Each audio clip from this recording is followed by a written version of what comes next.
Gender to me is a bit like languages and money, and that it exists, like it's real, and it informs how humans interact with each other a great deal, and it's important, but we made it up. Yes. Right. If you took your body away, who would you be at your core? Right. Yeah. If I didn't have this body, if I was just floating meaninglessly in space as a weird blob of cells, like who would I be inside? Sounds lovely. It doesn't sound incredible. I have like something of a reputation of being like the person that people talk to about gender at house parties. Same.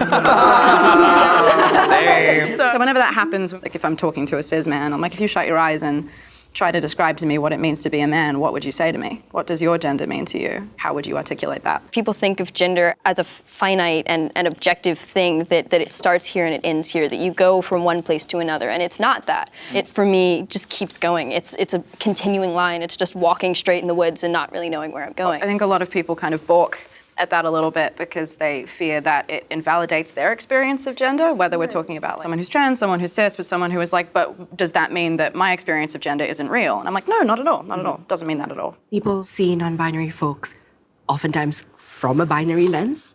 So it's almost as though, oh, you're non-binary, so are you like 50-50 male, female? And I'm like, that does not make sense. Right. Like, what's your ratio? What is your ratio? Like, where do you fall on the scale? Yeah. The universe of gender is a bit more complicated, and let's talk about that. Yeah.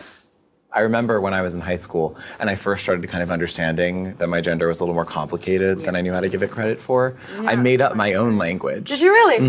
Yeah, and the term that I used, because we were reading like a lot of Thoreau, I started using the term gender transcendentalist. Right? That like, I was like, I practice gender transcendentalism. So we're gonna make it happen. That's Right. gonna be the new term. Right. Welcome to Netflix's gender transcendentalism. Yeah. My gender identity does not relate to my sexual orientation even remotely. I identify as both non-binary and pansexual, which are two very fancy ways of saying I don't care. I see through you into your soul. Like, that's what matters to me, is can we talk like people? Do you understand me as a person? Can you give me what I need as a person, as a soul? Like, that's what's important to me. It doesn't matter what's in your pants. It doesn't matter how you express yourself or what you look like. It's the core of your being. Thank you for coming to my TED Talk.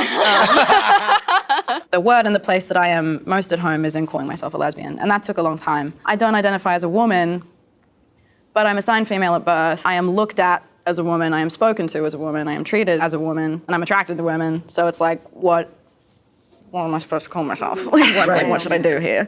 And that's why when people say, what's your sexual orientation? I'm just like, queer, pansexual's fine, I guess. I feel sexy in my gender, and I want to feel more desirable in my gender. And I think I live in a world where being femme means feeling less desirable and means feeling less beautiful. The amount of dating that I've done in my life is a lot less than people would assume. You know, because I'm desexualized everywhere I go. Yeah. There's a time in my life when I thought I can be with someone who is, you know, if they're just attracted to me when I'm in gym shorts and a t-shirt, I can live with it.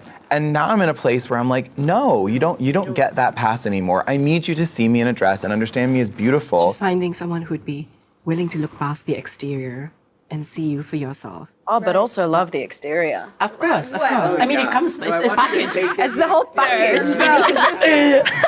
Growing up, people are like, where did you see yourself in media? And they want me to say like David Bowie. And I'm like, no. It was Gandalf, okay? We already have trans feminine people who are heroes in our folklore. Yes, we do. Like, it's just that we don't name it or allow them to have real story. We code it. Yes. Queer characters are very often stereotyped as villains, caricatures, sidekicks are there for comic relief, or they don't serve the narrative a greater purpose. What I want to say to every producer in Hollywood is just, you have a blank slate every time. Right. Why would you create a new world and give it the same limitations as the old one?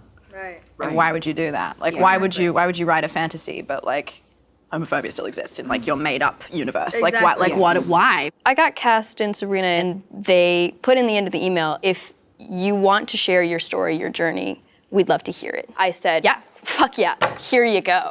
Here's all the trauma in my life that has prepared me for this moment in particular. Here's all the shit I can talk about. We're telling a queer storyline, but we're telling it right because they're listening to me. What I wish people knew about non-binary identity is, I think that we're equal people, that we don't have to be different if you don't see us that way, that we are human, and that our ideas and our concepts and our feelings are human, and that we just want to be accepted and loved just like everyone else.